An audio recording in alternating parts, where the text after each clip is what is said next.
Hello everyone and welcome back to MMA Lad. In today's news, Khamzat Chimaev dropped a sparring footage. The Boers recently shared a sparring footage, and it really seems he's already preparing for his anticipated fight against Dricus Du Plessis. Here is the footage.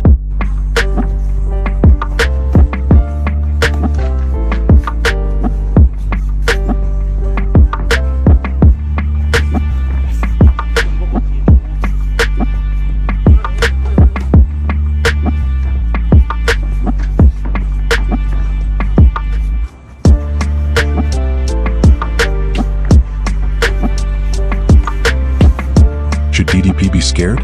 Let us know who's winning this fight. And before we continue, don't forget to hit that like button. It really helps the channel grow. Thanks in advance. Alex Pereira versus Alexander Usyk fight in works. Could we see Alex Pereira step into a boxing ring against heavyweight champion Alexander Usyk? If Usyk has his way, it might just happen. Speaking with TNT Sports, Usyk made it clear. First is who wins the next fight on February 22nd. Next, maybe a show fight with Alex Pereira. Maybe. Why not? Pereira, never one to back down from a challenge, responded with excitement. He's made it known that he wants a boxing match, and if he's going to do it, it has to be against a champion. Now that Usyk has publicly mentioned his name, Pereira believes the fight is possible. I've said that before, that I would really like to do a boxing match, and was asked against who. I said it would have to be against the champion, and he's the champion. And now he's given an interview and mentioned my name. That's something I want, and he also wants it. And both organizations, boxing and the UFC, are working kind of together now. So I believe this fight can happen. Could this be the next massive crossover fight? The UFC has dipped into the boxing world before, and with Dana White's growing interest in boxing promotion, a blockbuster event featuring Usyk versus Pereira isn't out of the question. Alex Pereira's latest sparring footage. Ahead of UFC 313, the champ is already in camp preparing to defend his title against Anklev.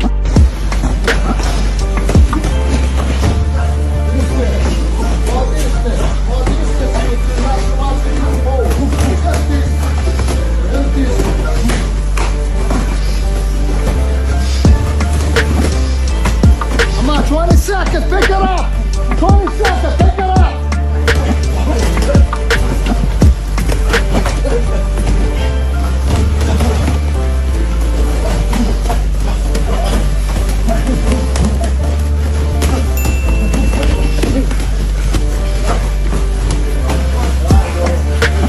Do you think Anklev will shock us and win against Alex Pereira?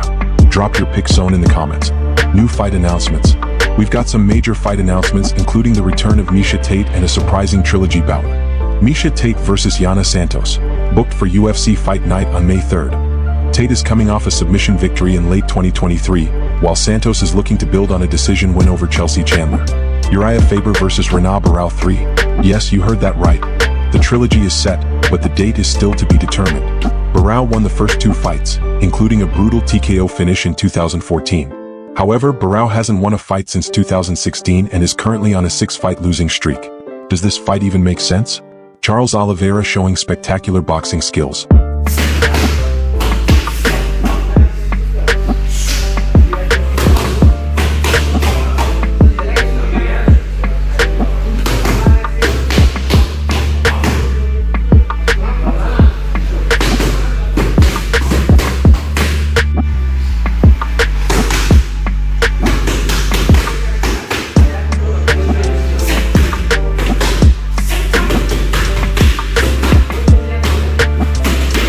Dan Hooker reflects on Justin Gaethje's loss to Holloway. Dan Hooker, who's set to face Gaethje at UFC 313, doesn't think Gaethje's knockout loss to Max Holloway defines him. In fact, he thinks it was just bad luck. Oh, you have to account for the best version. That's the only way that you could approach it. I feel like, going back and watching that fight, I feel like it was a bit of a banana peel. I feel like he was doing, it was a very competitive fight. I think maybe even Justin was getting the better of it till spinning back kick lands on his nose.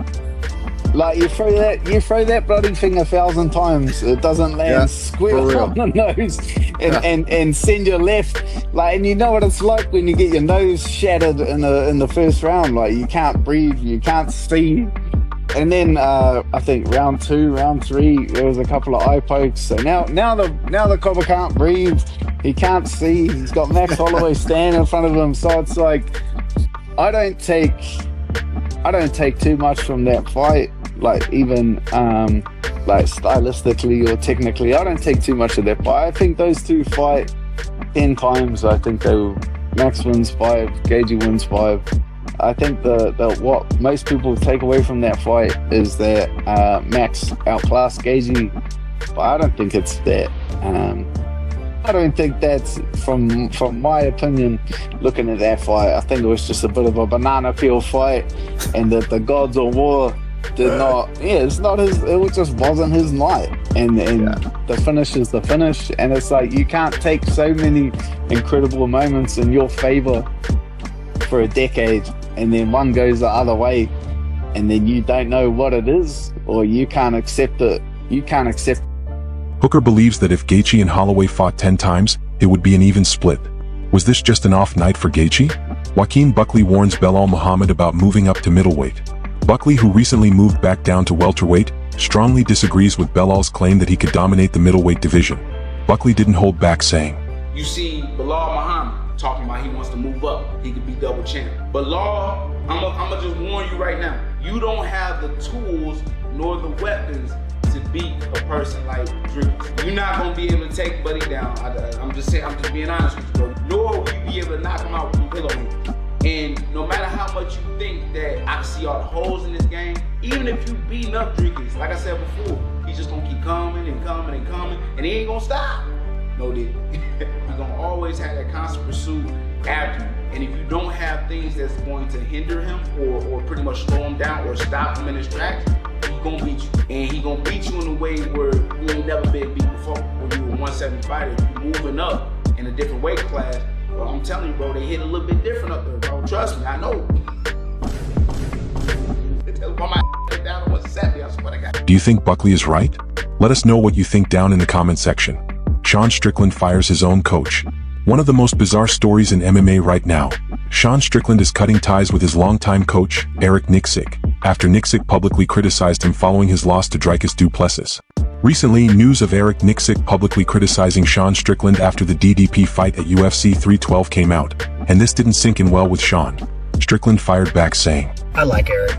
He's a friend of mine, and he's going to continue to be a friend of mine. Will he probably be in my corner? Probably not. The only reason why I'm making this video is because Eric had to go do a podcast and become an influencer, so now I gotta alright, kind of explain myself." Matt Brown weighed in saying coaches should never publicly criticize their fighters. And it didn't take long before Nicksick coming out to admit his mistake. "Looking back at it, I made a mistake. My true intentions were to try and motivate him publicly, and that was a miscalculation on my part." Strickland has always been outspoken, so it's no surprise he took this personally. But was Nicksick really in the wrong? Dricus Du Plessis goes off on Belal Muhammad. Dricus Du Plessis has zero respect for Belal Muhammad's claim that he could move up to middleweight and challenge him. In an interview with Ariel Helwani, Du Plessis laughed off the idea, saying, Belal Muhammad, I can't even remember the way he fights. I don't know. The man, has he ever finished anyone? And there's no way they give him a direct title shot. There's no way.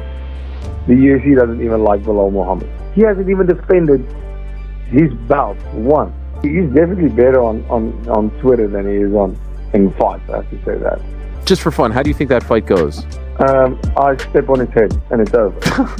As expected, Belal immediately responded on X, formerly Twitter. "He can barely walk without tripping over his own feet.